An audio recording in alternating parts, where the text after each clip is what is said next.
Right. Good evening and welcome to tonight's lecture, which promises a critical and reflexive discussion of the profound transformations that digitalization has brought to both the practice and theory of archaeology. It's my great pleasure to introduce our speaker this evening, Dr. Jeremy Huggett, Honorary Senior Research Fellow in Archaeology at the University of Glasgow. His long-standing teaching and scholarly work has been at the forefront of what we may describe as the digital turn in archaeology and the exploration of its manifold effects on the discipline. Dr. Huggett is one of the founding members of the Archaeology Data Service, established in 1996, and has served at various times as chair of its management and advisory committees, contributing significantly to shaping the ways in which archaeological data is archived, shared, and reused. He currently serves as a vice chair of the ADS Management Committee, is an advisor editor of Indian Archaeology, and a member of the Scientific Advisory Board of the Institute of Heritage Sciences of the Spanish National Research Council. Dr. Huggett's research centers on the social and philosophical implications of information technologies in archaeology, exploring how the tools we use influence not only the conduct of fieldwork and analysis, but also our very understanding of the past. He has investigated how digital infrastructure, databases, GIS, and computational methods mediate archaeological knowledge, shaping what we record, how we interpret it, and what we consider significant. Related areas of his work include the theory and practice of GIS applications in intra-site and landscape archaeology, as well as long-standing interest in computer-based cemetery studies and burial analysis. Across all these themes, Dr. Huggett has published numerous influential works, far too many to list here without encroaching on the time reserved for the lecture itself. Tonight's lecture, titled Gone Digital, How Has Digitalization Changed Archaeology, poses fundamental questions about how digitization has reconfigured the discipline. Rather than focusing solely on the technological innovation or efficiency gains, it probes more deeply. As digital tools and data become embedded in archaeological practice, what might be gained and what might be lost? How does reliance on digital media affect our engagement with material remains, our reconstruction of ancient societies, and our scholarly imagination? Before passing the microphone, I would like to emphasize that this lecture serves as an open keynote address for the Data and Technology Politics in Archaeology Workshop taking place at the Institute today and tomorrow.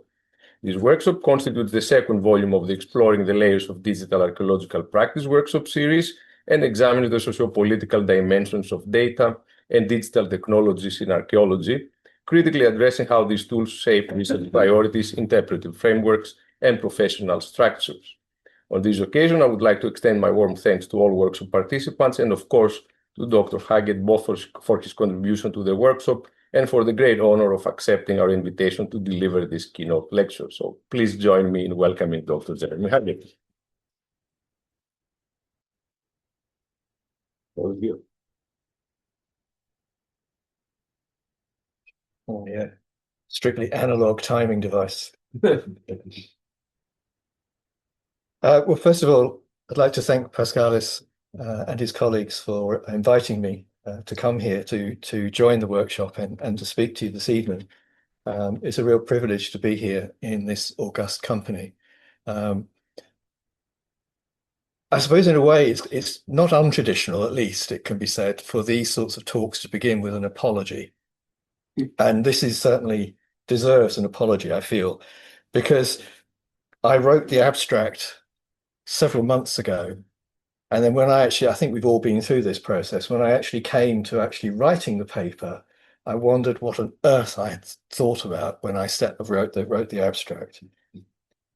Inevitably, I've overpromised. So if you feel at the end of this process, I have indeed overpromised, then my apologies in advance.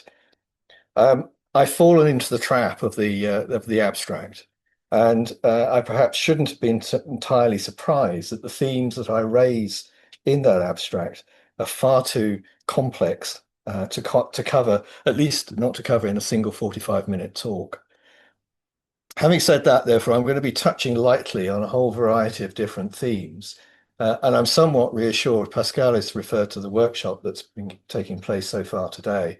I'm somewhat reassured that some of the themes that have been coming through the discussions of that workshop are things that I'm picking up in this talk here. So hopefully there'll be that to look out for. So to sort of manage your expectations, perhaps, what I'm going to do is to, it's not glitch.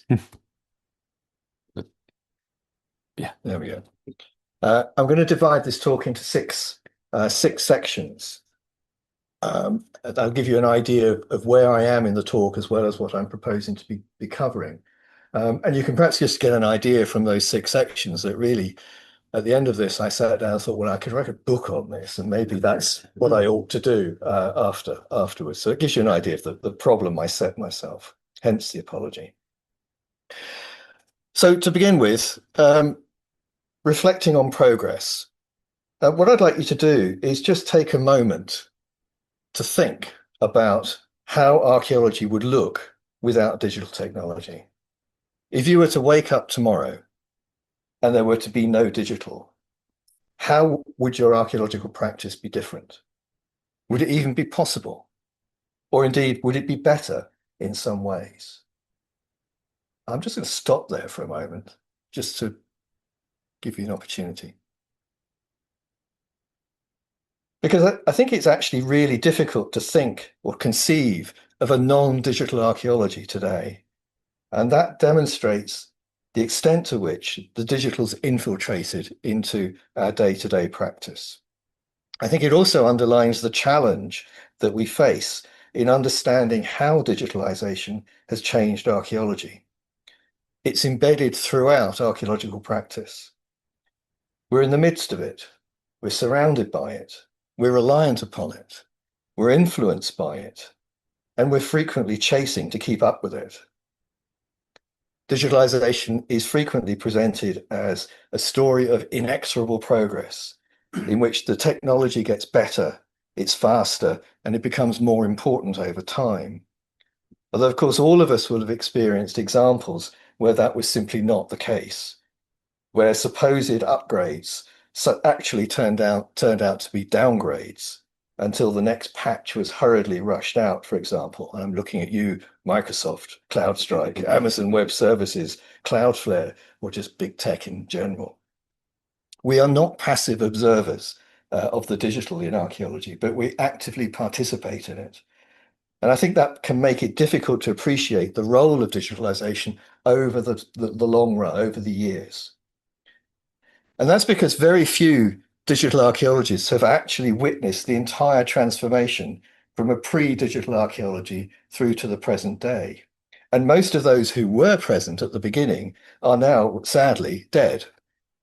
For example, James Dietz died in 2000, Jean-Claude Gladin in 2013, Erwin Scholar in 2021, and John Wilcock, one of the founders of the Computer Applications in Archaeology Conference, and the man who provided my opening into digital archaeology back in 1984, died in 2023.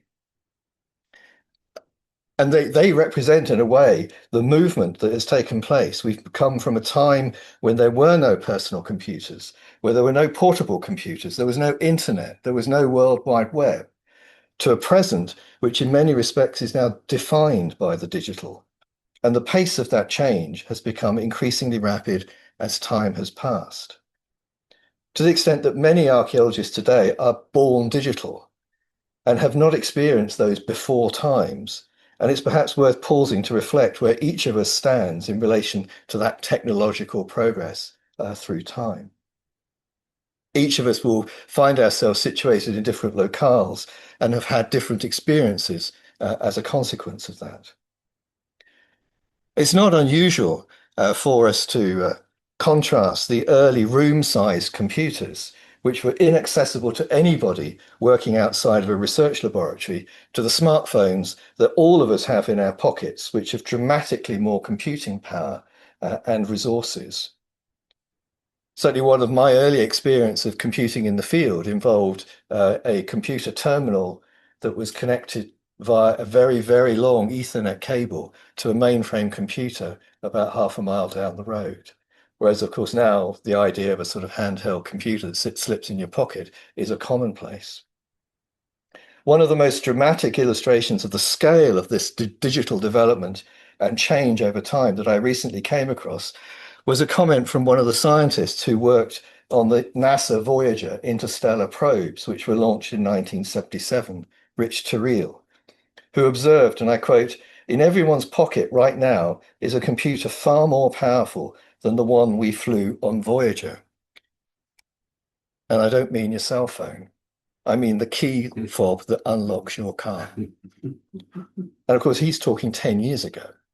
So that just really, as I say, underlines the transformation that we have witnessed over these years. Thinking about a prehistory of digital archaeology, what was digital archaeology like at its beginning, some 70 years or so ago? Now, I thought that was quite a simple question, but it turns out it's actually rather more complicated, because one of the characteristics of digital archaeology is we're very bad at writing histories of ourselves. It's surprisingly difficult, therefore, to actually unpick the origins in any detail. There's very little out there beyond some of the key work by Paola Mascati, for example, but she's tended to focus very much on the work of Jean-Claude Gardin. So it may well be that in terms of the history of digital archaeology, he's perhaps given more preeminence compared to the work and activities of others. So the question of who is first in all of this is somewhat disputed. But in 1953, Albert Spalding highlighted the potential for mechanized and electronic means of processing archaeological data in order to handle the quantity and the variety of data that was required for statistical analysis. So presumably in the early 1950s, there were archaeologists who were using computers to perform statistical analyses, but there is virtually no tangible evidence of this at all in any of the publications. We know that in 1955, Jean-Claude Gardin and Jean Dehay were using mechanical machines employing edge-notch punch card systems, which captured and sorted observations relating to 4,000 Bronze Age metal tools. And these cards, these record cards, were placed in trays with long steel needles being used to query the data by passing them through the relevant holes, and all the ones that didn't apply fell out. And they produced two sets of these cards, one set related to the artifacts themselves and one set related to the attributes of those artifacts. But according to Erwin Scholar, the first use, or the earliest use, of an electrical computer for archaeological data processing took place in 1957 in the work of Robert Cook and John Belcher at the University of Cambridge. And they developed a program to process archaeological magnetic dating results from kiln samples using an electronic delay storage automatic calculator, the EDSAC. This was a valve-powered computer, as you can see from the picture, which had the equivalent of just over 2 kilobytes of main memory, with programs and data being loaded via punch tapes and output to a teleprinter. Erwin Scholar himself developed a digital program to filter resistivity data in 1959 using a standard electric Lorenz ER56, though the results of his analyses had to be hand-drawn. He had no access to any kind of plotting devices at that point. The ER56 was one of the early transistor-based computers rather than using vacuum tubes, and it had an internal memory of the equivalent of around 19 kilobytes, an absolute miracle of its time, with a magnetic drum store of around 52 kilobytes for data. In fact, it could actually, by stringing all these different storage devices together, you could actually get it up to an astronomical 70 megabytes of external memory. But traditionally, the earliest, or the claim to be first, is linked to Jean-Claude Gardin, who, together with Peter Eam, developed a system for automatically classifying a collection of Bronze Age axes using an IBM 650 computer in 1959. The 650 was IBM's first commercial business computer with a maximum equivalent of 35 kilobytes of memory, using vacuum tube logic and magnetic drum memory. In the United States, James Dietz is credited with the earliest use of computer-based processing as part of his PhD research into design elements in Arica ceramics. But since his PhD was actually awarded in 1960, I think we can probably assume that he's working with computers at exactly the same time as Jean-Claude Gardin is, So 1959 seems to be the sort of sweet spot as far as the early evidence of the use of computers in archaeology.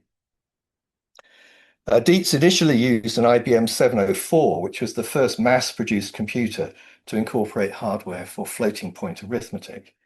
It was also the very first to be used to create the first artificial network, artificial neural network, I should say, Frank Rosenblatt's perceptron.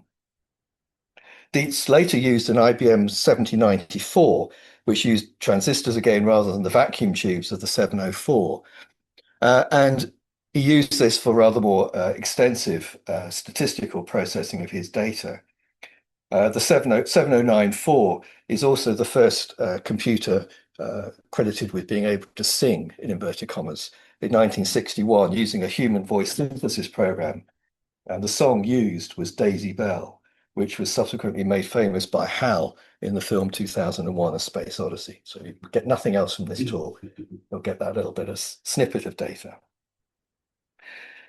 Now, of course, these machines were hard to work with. Francois Dinjan has described it as an heroic time when programs had to be written from scratch, and the mean time before failure of these devices was measured in minutes or perhaps a few hours at best. On a machine like the IBM 650, a program and its associated data would have to be punched onto a set of cards. To compile the program, you would then take the set of cards that were consisted of the compiler, and they would be fed into the machine along with your program as the source data for the compiler. And that would produce another object deck of still more cards as your output. And these cards would then be fed back into the machine again, together with the runtime library, followed by the data that you originally wanted to process. And the results would be punched out into yet more cards, or if a printer was added, onto a paper printout. And that's assuming there wasn't an error in the middle of all that process.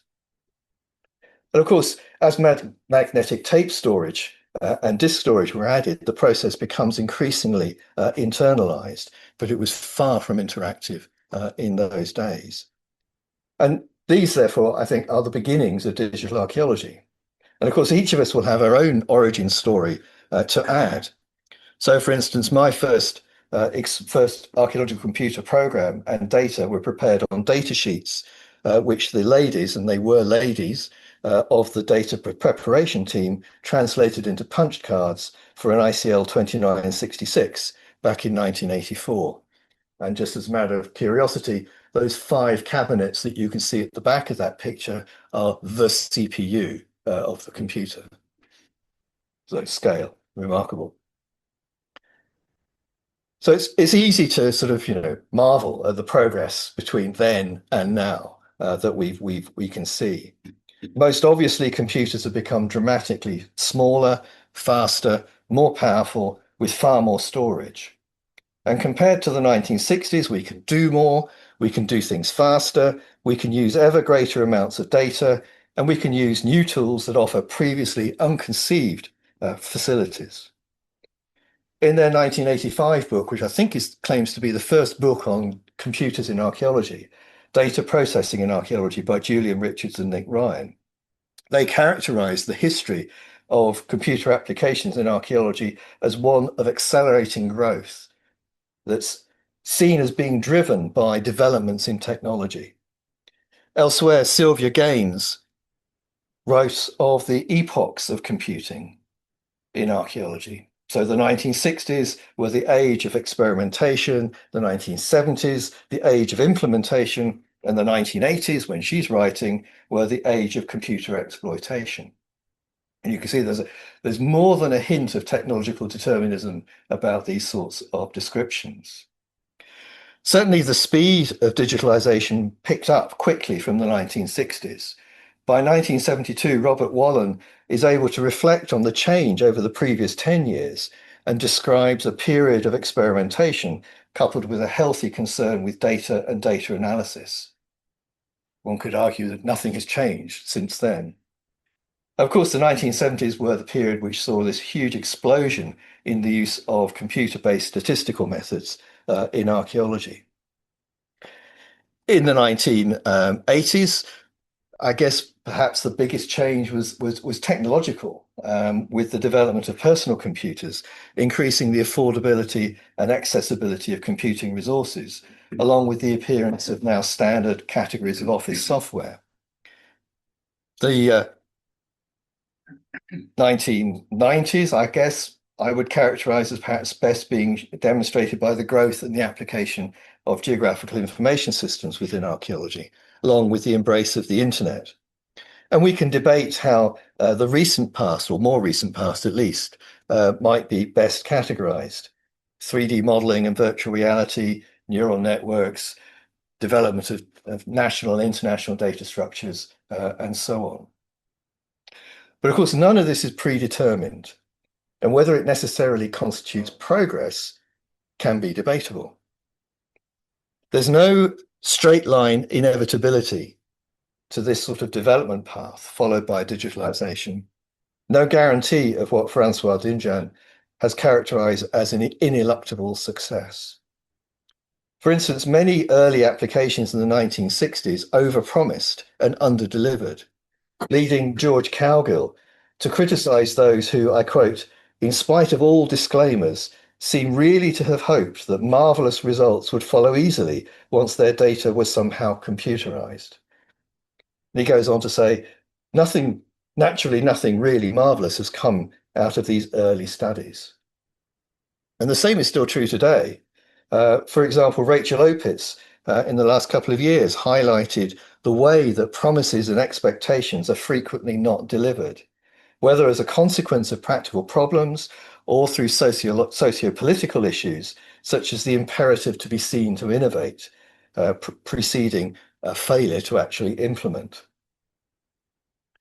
Perhaps most significantly, digital technologies can seem to have disappeared into archaeological practice to the extent that many are no longer considered to be worthy of discussion. By way of example, a volume entitled Archaeology in Millennium was published in 2001, late, I suppose, and it describes computers as contributing to the explosion of developments in data, methods, and theory in the last quarter of the 20th century. It's quite interesting, I think, that they talk about computers in relation to theory, given the uncertainty, I think, within digital archaeology about its impact upon archaeological theory.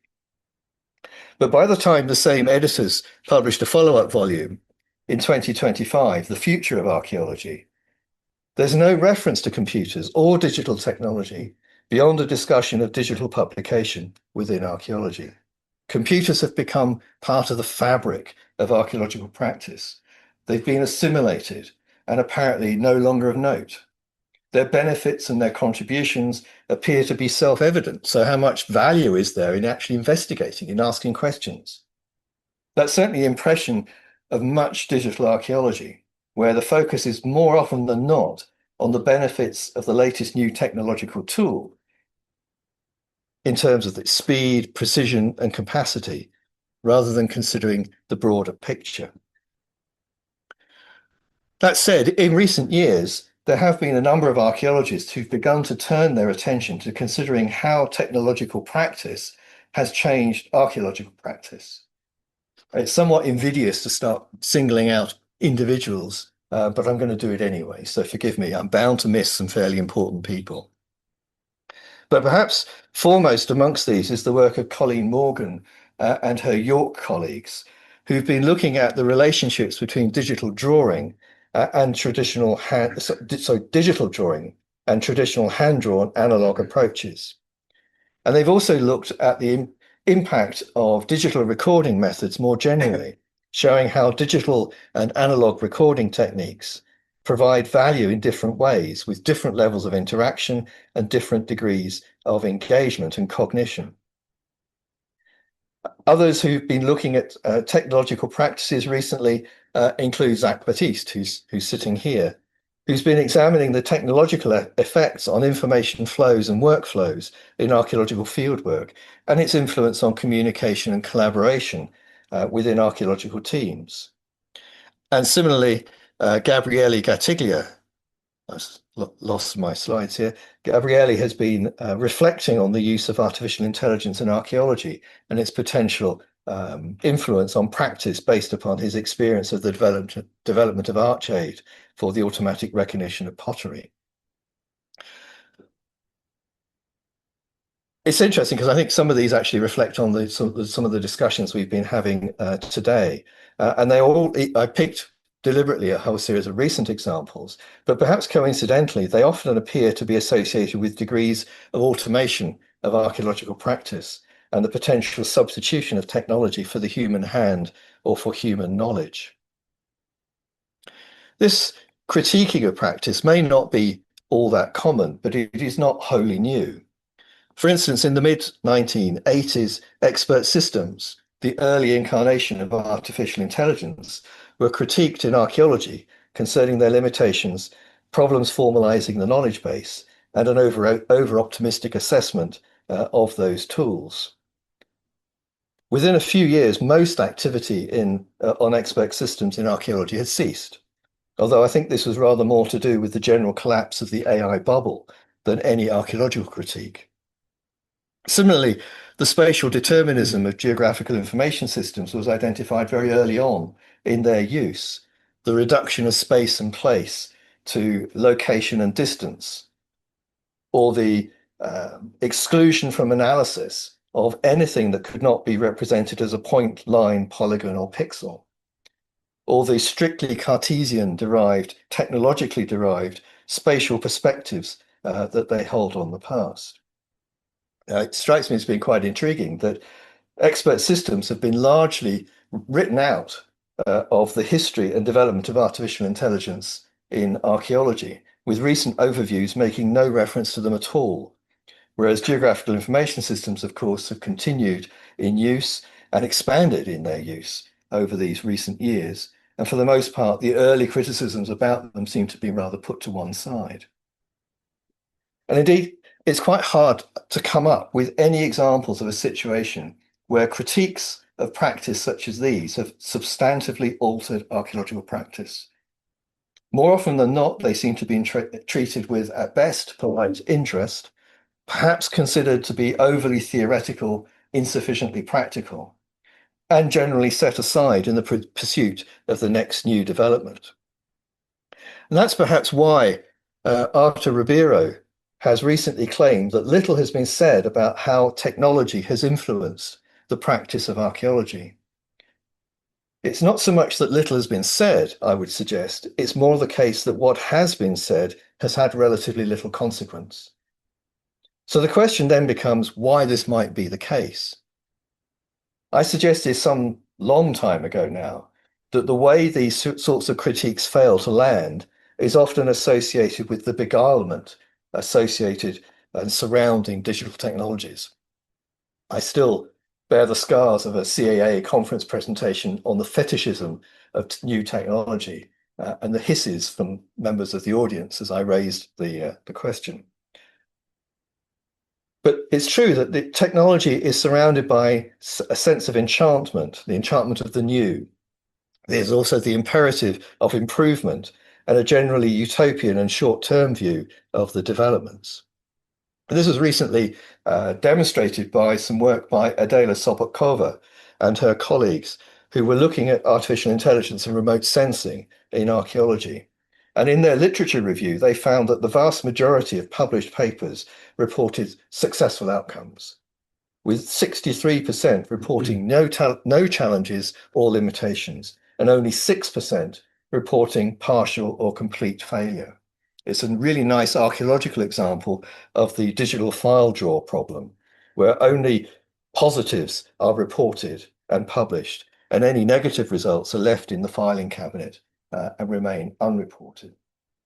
And obviously, there's all sorts of questions about publication and so on that are behind this. But nonetheless, it does provide an unrealistic positive picture.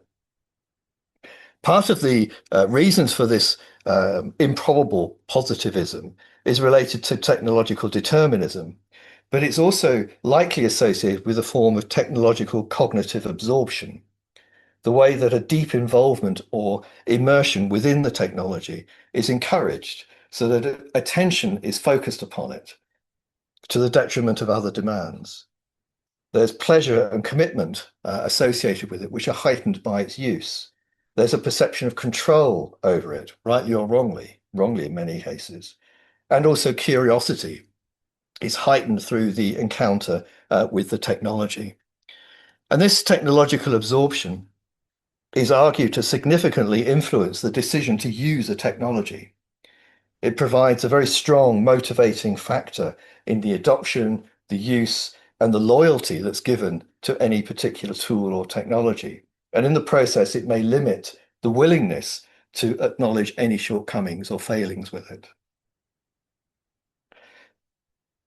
But while we can discuss the effects of digitalization in technological terms, the application of new kinds of computer hardware, the development of new software tools, and so on, I would suggest to you that this doesn't fully get to grips with the changes brought to archaeology through digitalization. We typically focus on technological changes, the fact that the processing power in our pockets used to be only available as room-sized hardware, or that we can now perform multispectral imaging with cheap commercial drones, or that we can have the entire national historic environment records at our fingertips, or indeed continental-wide historical records at our fingertips, for instance. Similarly, we can observe the way that archaeology has been able to capitalize on software developments elsewhere. The introduction of geographical information, for example, brought in from outside and implemented with great gusto within archaeology. Similarly, advances in 3D modeling and remote sensing. And of course, at the moment, we're currently experiencing the growth of generative artificial intelligence. Open digital data archives provide us with remote access to larger and larger quantities of archaeological data in ways that were impossible barely 20 years ago. All these and more have played their part in shaping the digital archaeology that we know today. I might also add that we're very bad at creating individual historiographies of these different elements, but I think it's crucial that we do so if it's to enable us to understand their influence, because each of these different elements is a contributor to the overall picture of digitalization in archaeology. It's important, it's relevant, it's significant even, but it's still not the whole story, because these things highlight how things have changed, but not necessarily how they have changed archaeology, or how they indeed have changed us as archaeologists. I think this is because there is a deep and deepening relationship between the digital and archaeological knowledge as our engagement with the past is managed, mediated, represented, and altered by digital technologies in ways that both enable and constrain our practice. So, for instance, it isn't simply a matter of considering the effects of the all too frequent black boxing of software, where we rely on our experience that what we put into the system will come back out again in a manner that we think will be valuable or useful. Overarching the individual technologies and software solutions are sets of computational assumptions and beliefs which color our approaches. Or, to put it simply, digital technologies color the way we think about archaeology. Using computational methods leads to computational ways of thinking, which over the years have become increasingly ingrained in practice. It's not a phenomenon that has recently arrived, because arguably it's been developing ever since the prehistory of digital archaeology. Computers have always been seen as part of a shift, for example, to scientism in archaeology through their associated concern with describing and classifying data, and the use of quantitative statistics to analyze the data. The origin of digital computers as calculating machines has perhaps inevitably meant that computerization was also closely associated with quantification and the allied need for precision, and given limited storage facilities at the time, concision. They were also closely associated with cybernetics or systems theory in archaeology. So David Clarke, in his 1968 analytical archaeology, wrote of the parallels between computers and systems theory, with talk of feedback mechanisms, equilibrium, goal-seeking, networks, and black boxes. He also argued that the archaeological pragmatics and semantics were gaining impetus from computing science, together with simulation studies and symbolic logic. Anything that could not be represented digitally could not be incorporated into a digital analysis, leading to the deconstruction of often highly qualitative data into entities capable of being digitally captured. Of course, this was not without its opposition even at the time. So, for example, in 1968, Jacquetta Hawkes pointed to the way that the supposed objectivity of computers collided with what was seen to be the more subjective nature of archaeology. She warned archaeologists of the need to protect our humanity by controlling the technological Frankenstein's monster amongst us, as she described it. At the same time, more abstract debates about questions of data representation and computer techniques were often dismissed as being irrelevant to most archaeologists, leading to much of the work by people like Jean-Claude Gardin as being largely ignored, or else considered to be primarily methodological rather than of greater theoretical significance.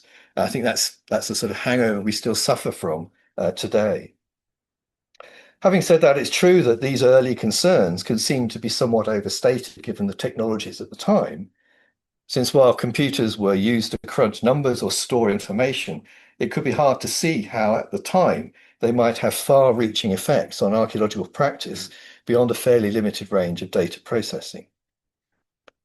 But as digital technologies have become more and more embedded across the broader range of archaeological practices, they've also become more than just a convenient management tool, more than a model for systems-based thinking. I remember many years ago, justifying the value of teaching computing to archaeologists on the grounds that it taught the students to break complex problems down into smaller, manageable components. In other words, that computational thinking was beneficial to archaeological thinking. Jeanette Wing, who is widely associated with the early definition of the concept of computational thinking, saw it as a set of universally applicable problem-solving attitudes and skills that were not restricted to computer science and that focused on concepts rather than necessarily on computer programming. And key areas associated with computational thinking, as illustrated here, are relatively familiar to archaeologists today. And they include a number of things that have already been discussed by various speakers in this workshop. Aspects such as automation, abstraction, decomposition, pattern recognition, and algorithms. So, for instance, abstraction is known as a means of hiding complexity. It transforms thick qualitative data into thin quantitative data amenable for analysis, using numerical codes as a replacement for descriptive attributes, for instance. At a different level, abstraction can also be seen in the computer interfaces that we use, a means of hiding, disguising underlying system complexity, and in the process providing certain predefined levels of access to it. And understanding these practices is commonly, I think, understood to be necessary in order to effectively use computers in a properly critical way, through understanding the implications and the compromises alongside the benefits of the likes of decomposition, abstraction, and so on. And of course, you don't have to engage in computational thinking yourself to be affected by these different aspects. They're fundamental to the devices and tools that we use. Nor is computational thinking new. It has its precursors in the work of Ada Lovelace and Vannevar Bush, for example, and Seymour Papert is credited with being the first to use the term in 1980. And of course, all of these aspects were involved in using the early computers employed by Gardin and Dietz in the 1960s, for instance. But at the same time, the views expressed by Jacquetta Hawkes and others reflects a concern about technological modes of thought and a consequent narrowing of archaeological interpretative pathways. And indeed, those concerns with scientism in archaeology are still current today. We've been here before. For instance, they've been expressed most recently through the work of Sarah Perry and her colleagues, who, in the face of what they identify as archaeonormativity, elsewhere recently, Geordie Rivera Prince and her colleagues have referred to the way that, I quote, archaeological scientism as a pattern of interpretative habits prioritizes simplicity, universality, and measurability over contextual complexity. These ideas are not unrelated to David Golumbia's definition of computationalism, the idea that much human experience can be explained by rationalist and reductive computational processes.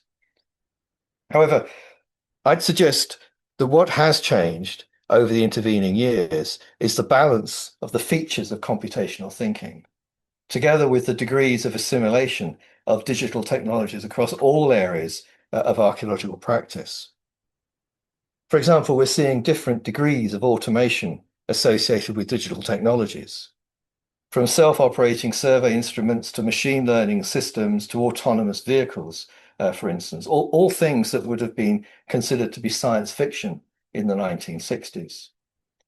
We're also increasingly subject to more and more abstraction in our use of digital technologies, from the abstraction that's imposed by recording systems to the abstraction of metadata as finding aids, which constrain search, through to the interfaces on our national data infrastructures, which limit access to data by providing controlled windows on the underlying systems.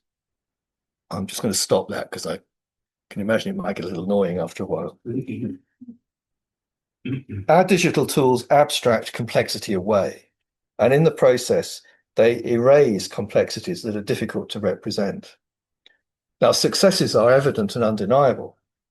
For instance, our ability to amass large quantities of data and make it available across the internet has arguably transformed much archaeological work in the past 20 years. But these kinds of successes raise problems of their own. How is the data filtered and presented? How is authority represented and recognized? How much of the data processing has been automated? And how much is known about its creation and any subsequent modifications? And what are the implications of all of this for the creation of archaeological knowledge?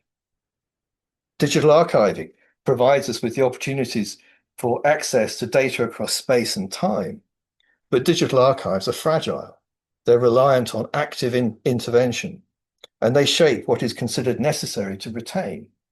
So, for instance, at least in the UK, for example, we're seeing the rise to preeminence of grey literature reports at the expense of the underlying data archives.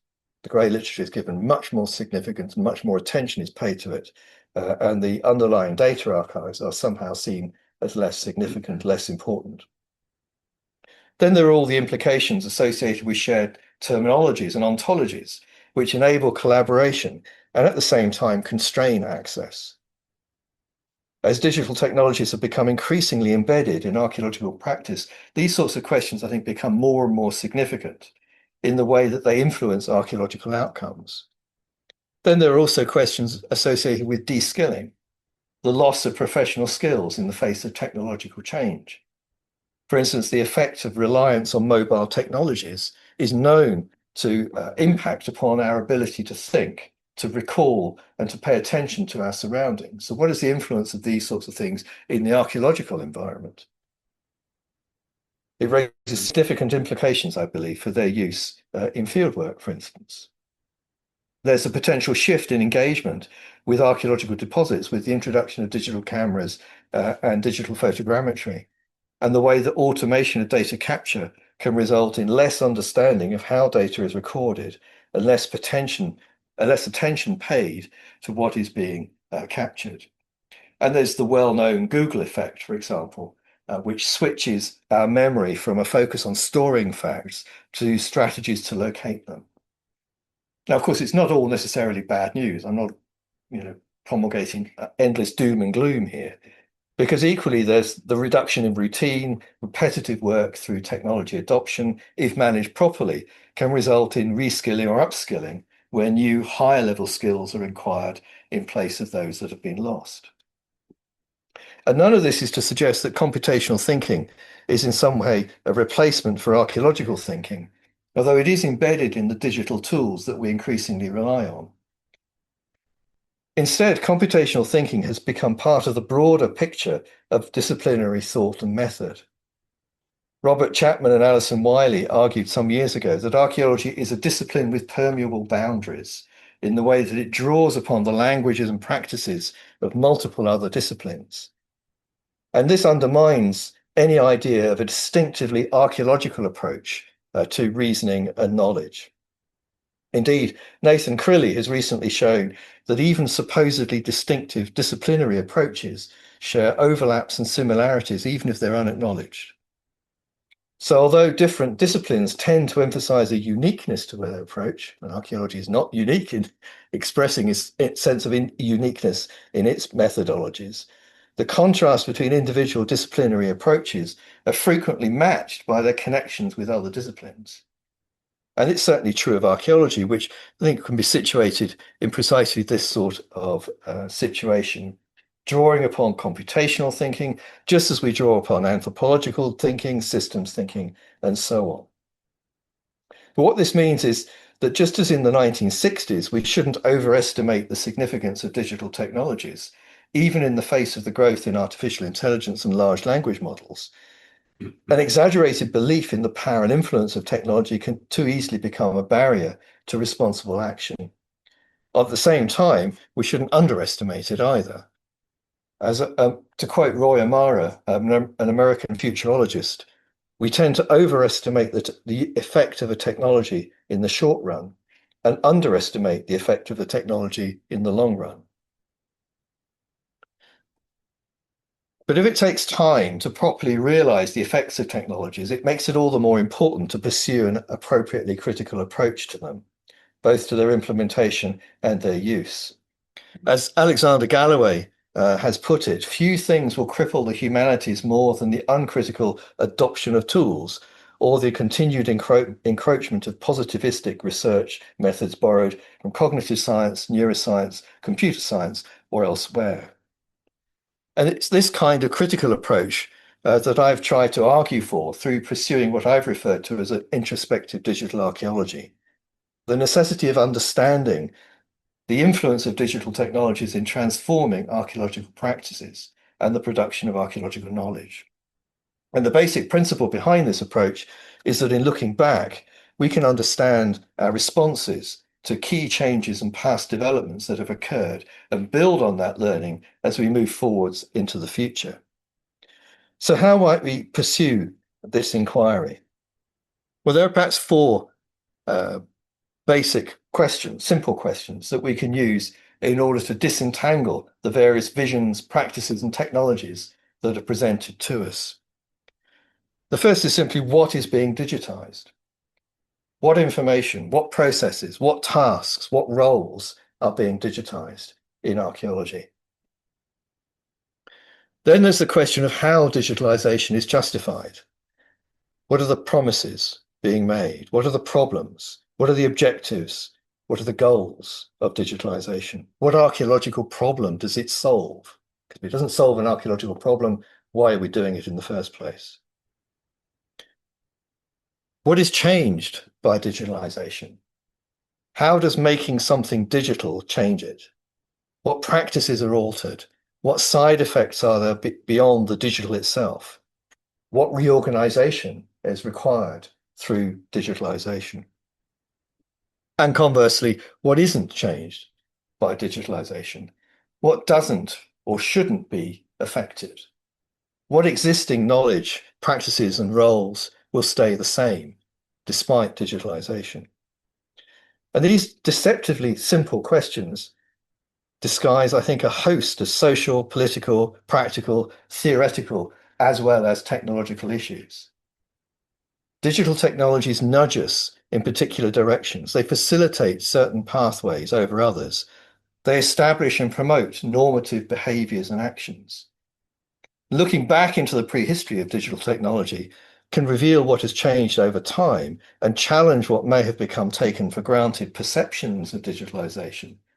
But we also have to remember that in many ways it is now too late to affect the changes that have already been wrought by those decisions and actions in the past. And that should present a challenge to us today to be properly critical and confront the development and application of today's digital tools. Some 20 years ago, Ezra Zubrau observed, and I quote, "It took more than 200 years for the printed book to change sorry, I've lost my quote. 200 years for the printed book to change the nature and scholarship of research. It is clear that it has taken less than 50 years for the digital revolution to change the face of modern scholarship." What he didn't say is that we had 200 years to consider the best, most appropriate and effective use of the book in our research practices, whereas we've had barely 70 years to get to grips with the implications of digital practices. And digital technology, unlike the book, changes its capacity and capabilities at ever-increasing speeds. So to conclude, how has digitalization changed archaeology? Well, my answer would simply be less than we might think in the short term, but more than might be apparent over the long term. Fundamentally, we're unable to predict how technologies will change in the future or how they might change our practices.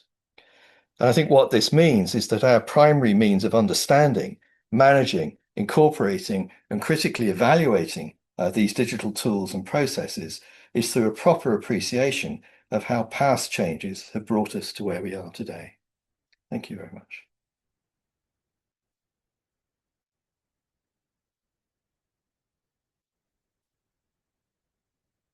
Thank you for effortlessly delivering a deeply thought-provoking lecture.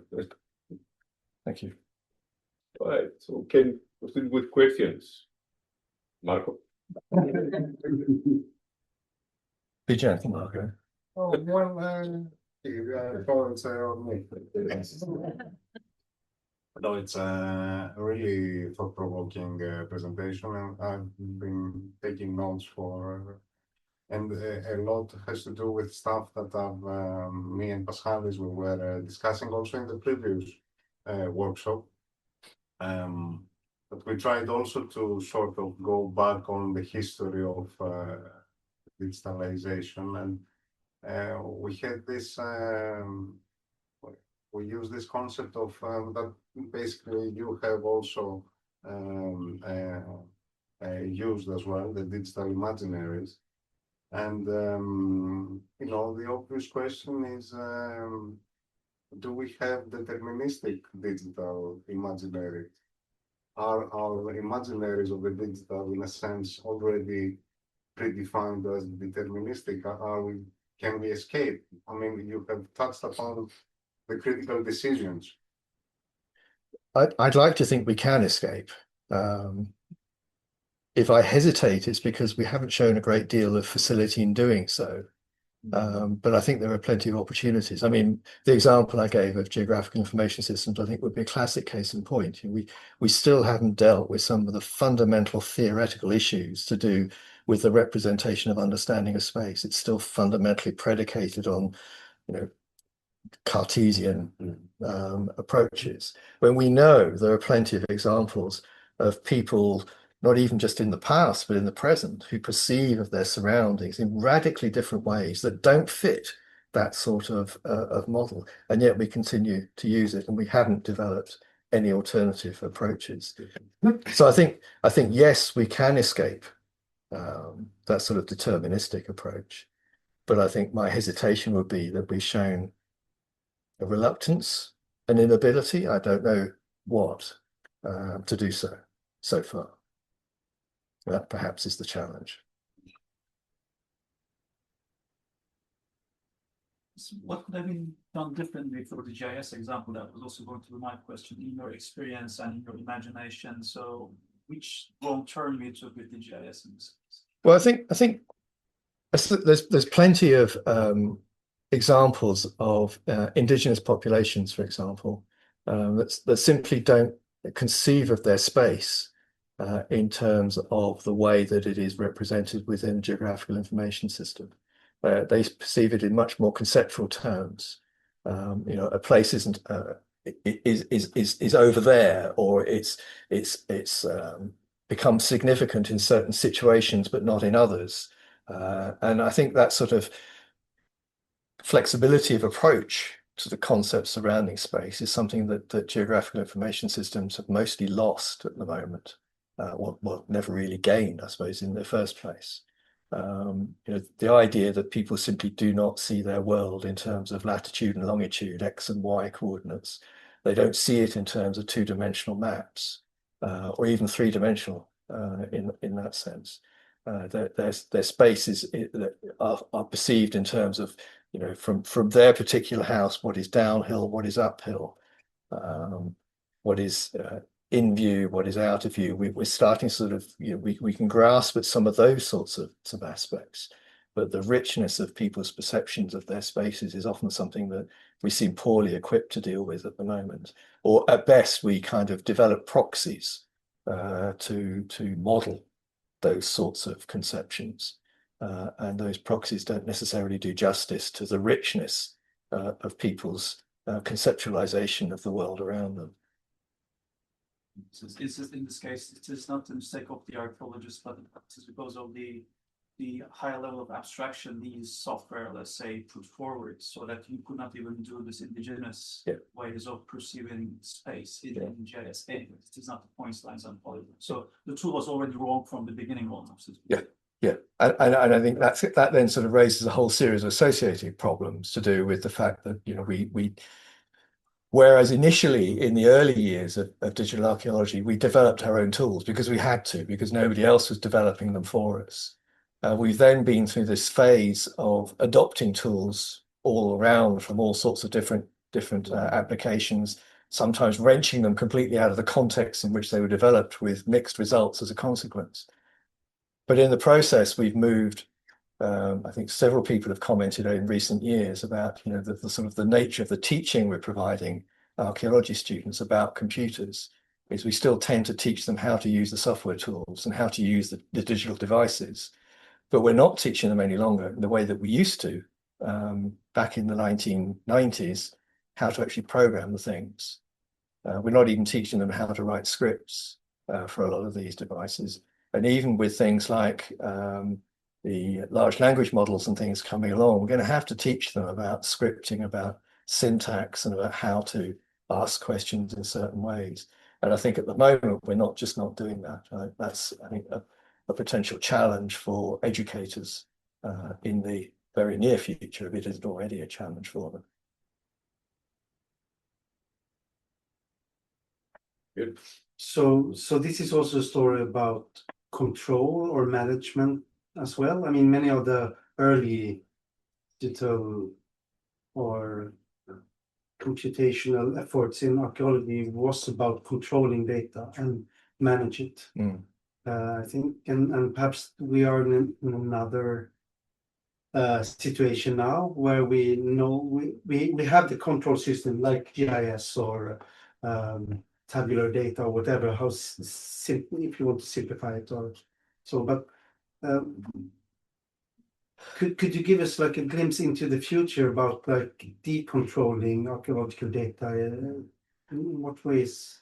Well, I'm not sure I entirely agree with the idea that these things control us. I mean, I think we allow a wish for control more than that they actually control. Yes, because I think we may allow them to control us, but most of the tools like that we use actually have the facilities within them to modify their behaviors. And I think that's just something that we've tended to, in the last, I don't know, 15 years or so, we tended to stop doing. In the early days of geographical information systems, to stick with that as an example, again, to do certain things, you had to code particular routines and so on to perform certain types of analyses. And then along came the next iteration of the geographical information system, and it did it for you at a push of a button. And I think, if we can start to grasp the flexibility of the tools and take advantage of the flexibility that the tools provide us with, rather than simply taking them out of the box and applying them, I think that's where the future will lie. We just hope it's where the future will lie. Otherwise, I think we kind of risk a degree of stagnation and a degree of just things continuing the way they are without necessarily any any significant improvement or developments.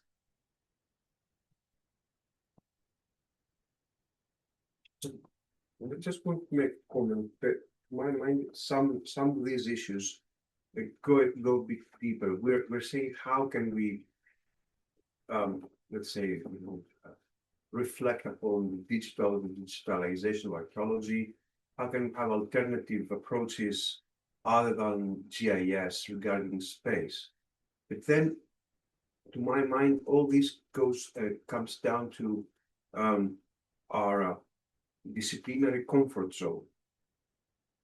We are scientists because we are disciplined, and we learn to be disciplined. And this is a very modern construct, modern in the sense of the modern era, or since the 17th century, at least. And scientists are set aside or apart from other people because they are a lot more disciplined than others, which is why they become scientists, and which is why the way that their discourse has more credibility than others. Archaeology archaeological theory has tried to break this and to deconstruct this in the 90s until the early 2000s. And the result was, well, more or less symmetrical archaeology, which has been criticized for going back to a kind of a naive antiquarianism or empiricism, as we say today. And sometimes I think the digital is the last resort to some kind of comfortable disciplinary understanding of what we're doing. And because if we are not set apart from the others, then why do we have the right to talk more than others? What gives us, if you like, our jobs? I think this is why the hesitation to break completely away from established understandings of what is scientific and what is not, what is disciplinary and what is not. And this is to me part of the hesitation why we don't break away from established understandings of space, time, the past, how we deal with raw data, what raw data, how are they defined, and so on. Because it will need a completely new way of understanding science as discipline. And I'm not sure we've reached this point yet. I think in a way it's tied up with the success of digital archaeology. The fact that, you know, it's become a truism to say that we're all digital archaeologists now. The digital archaeology consists of this sort of spectrum from people who just about know enough to turn the computer on and use a word processor, right the way through to people who will be programming their complex computational software. And the success, I think, has been such that the digital has become a commonplace. As I said, it's kind of disappeared into the fabric of archaeological practice. And in the process, it's kind of stalled. I think, you think back to the earlier days of digital archaeology, the number of people who could claim to be digital archaeologists was really very small. And they were very busy producing things, developing things, talking about things. And it was only with the expansion of digital of computers within the broader society that archaeologists became far more digital as a consequence. And I suppose in a way, some of what I'm suggesting is that we need to kind of regain the sense of what it was like back in those early days, those early adopters of being digital archaeologists who actually produce, who generate new approaches, new kinds of technologies, new kinds of models, new kinds of ways of thinking about our data, and using that information and knowledge to produce tools and demonstrators that actually demonstrate to the wider digital archaeology community, or the archaeology community, if you like, the benefits of these different approaches and different ways of thinking. I think there's a certain sense in which digital archaeology has sort of moved into its pipe and slippers phase, where we've kind of sort of, it's it's now part of what we do. And as I said, it's, therefore, why should we question it? Because we're comfortable with it. It's relatively easy, even when it's not. And consequently, I think that's where the risk lies for us as digital archaeologists who want to see archaeology develop and improve through the beneficial use of these sorts of tools and technologies. And I think that becomes, without wanting to, I know it sounds as if I might be suggesting that there needs to be a creation of a new elite of digital archaeologists, and I really don't want to imply that, but it does seem to me the people who know about the technologies need to be the people standing up and saying, it could be better, and it could be more than what we currently have. Yeah, I've been wondering for many years now why architects don't find themselves as digital architects, because they've been using AutoCAD and photography and 3D printing to do their job for many, many decades now. And I think the difference with technologists is like that we want to create meaning out of things, and we want to ask the hows and whys and give replies to these questions. And that's where we need to focus more with our tools and the questions we pose. And that's where we need to focus more. I mean, not just only capturing things, but creating meaning out of things. That's where the digital tools have in mind. Yeah, I think you're right. I think archaeology in general has traditionally been very good at looking inwardly on itself and being self-critical. And somehow I think we've lost some of that critical faculty when it comes to thinking about digital tools and digital devices. I think we can regain an element of that. It would be to our distinct advantage. You're next.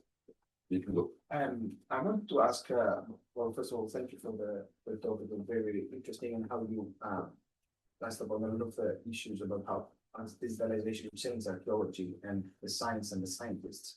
But I also wanted to touch upon the breaking of disciplinarity that was mentioned earlier. And I wanted to ask, are there any thoughts or ideas about how has digitalization changed the way that archaeology is presented? And I'm thinking more of broader audiences, whether it is school children or visitors of, I don't know, an archaeological site or a museum, or, what sort of change is there in the way that we break a little bit the disciplinary discourse among us, and then we try to present what we discuss to broader audiences? That's a really good question. I think it may seem like I've been somewhat negative about digital archaeology, but I think what you've put your finger on is one of the areas of tremendous success of digital archaeology, is the way that we've been able to use these tools and devices to put our information, our data out to the wider publics. And I think that you only have to look at, well, museums was the example you used, but also a lot of the young children with primary school teaching materials and so on use digital resources. The fact that we've got this quite firm tradition within archaeology, that the data we produce is not held close to us, but is actually available, which is relatively unusual, I think, compared to other disciplines, I think has been one of our strong points. And the fact that we have pursued that to the extent that there are vast amounts of archaeological data that people can access and use, regardless of who they are, where they're from, and can use quite easily. In fact, that's almost, in some areas, that's become a problem. So we worry about the fact that archaeological databases can be accessed online, and they can be used by people looking for sites to loot and things like that. So that creates its own set of issues. But I think fundamentally, We've been very successful at promoting, because of our tradition of open access to data, promoting through digital tools archaeology to the wider public. Less so perhaps with some of the software. I think, I mean, Zach can be a better place to comment than I, because there is but mixed news, I think, about the sort of software and hardware side of things in that sense. But certainly in terms of the uses to which we put these things to and making that information available, I think we've been very successful over the years. Yeah, I want to ask about, you mentioned this idea that people have to step up and inquire about maybe like critique and say, this could be better. And I wonder if this is challenging because we face the problem of giving critique in general in archaeology. And as someone who's precariously employed, not really involved in archaeology because I haven't really found anything, and especially just a disappointment. It's been very hard to sort of offer a critique to people who are doing the best, or who I sense are doing the best, but then publish, oh, I tried this, did this method once and I published a paper on it. I want them to succeed, but there's this hard, like there's this sense that there's been many a post that I drafted and then deleted, you know. So, but I think this is a general thing, and this is a general thing where it's hard to offer critique. And we thought that maybe with blogging and social media, it might be easier to sort of maybe want to get at these kinds of like promises that never really fulfilled. And I'm wondering if you give any thought to how we might encourage better critique under these circumstances. Wow. Okay. Well, I mean, first off, I realize that I am in a privileged position. Yeah.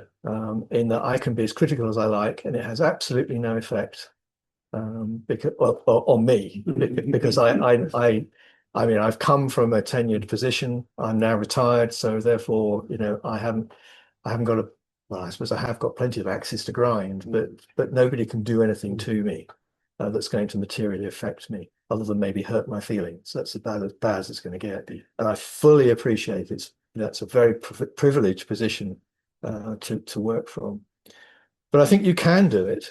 And I think the way that you do it is by, I think critique in archaeology has something of a bad rep, because an awful lot of the critique that's happened in the past has tended to be in the sort of more theoretical side of archaeology, and there people sort of take up battle lines and they just beat each other around the heads, and they are frankly insulting about other people's perspectives and perceptions. That has often been the case in the past. You know, I've been at archaeology theory conferences where people have almost literally come to blows with each other.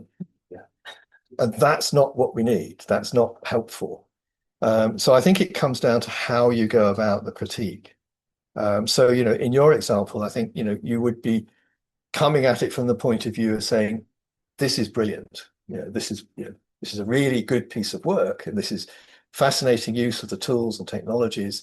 And let's see if we can actually develop it, you know, in further in a slightly different way. What might we learn by taking this particular line to add to what you've already discovered and revealed? It's very much, I suppose, the sort of thing that you do with an undergraduate student. You know, you don't knock them down, you build them up, you support them in their development. And I think that's the role of critique in this context. Rather than simply beating people around the head, saying you simply don't understand and you're an idiot because you're not using the latest, greatest tool or technique. But I think that would be my answer. But I grant you, it's not an easy thing to do. And it can appear, at least, to depend upon the position that you're actually offering the critique from, as to how difficult or easy it can be. I think we have one question from our online attendants, and this will be the last one. So Peter Lamzaki asks, do you think that the procedures followed today in the field of archaeological excavations fully utilize the technology of the times? In what areas could they be improved? Have we got all day? I think the trouble is the picture in terms of excavation is so varied. I mean, there are still people in the field who don't use computers at all, who still believe in the paper-based record and still believed in the value of creating that paper-based record. And I think if I'm absolutely honest, if I was to go out in the field, I would be one of those people. When I was digging, I avoided computers because computers was my day job. And I didn't want to do that. I subsequently paid for it by having to digitize everything that I previously dug up. So I think the trouble is there's so much variety in terms of different approaches to on-site recording. But I think there certainly have been attempts with certain, just trying to remember the name of the package, but there is software out there that is trying to facilitate a more reflexive approach to recording rather than the sort of traditional digital approach, which is to put things in boxes and to restrict what can be put in those boxes further. So that there are moves to make things more flexible, more reflective. And I think more of that would be very definitely to our advantage. But then we start to move into areas which we touched on this afternoon. Tuna, for example, was talking about automation of certain field techniques. We can have a whole debate about whether or not that sort of automation is ideal, whether it's releasing us to do more interesting things, which is certainly the case with things like digital photogrammetry recording of surfaces and sections. That's often the argument. But the reality, more often than not, is what it actually does is it allows you to record more and to do more rather than to spend the time thinking and considering what the archaeology means that's actually in front of you and what those images are actually representing to you. So I think we're sort of, we're kind of inching our way there. But I guess one of the challenges is, of course, that a vast proportion of archaeological fieldwork these days is done in a commercial environment, and that allows less space for experimentation. There are some really good examples of organizations that manage to combine a commercial approach to a rather more sort of research orientation into how we can best modify practices and develop new practices. I'm thinking, for example, people at the Museum of London Archaeology, that sort of group of people, for example, do quite a lot in those sorts of areas, at least in the UK. But I'm sure there's examples from countries elsewhere. But I think there is always that sort of there is that tension between the sort of commercial demands of a lot of field work and the ability to develop new, exciting ways of capturing and recording the data in front of us. We can continue our discussion over some while. Once more, thank you.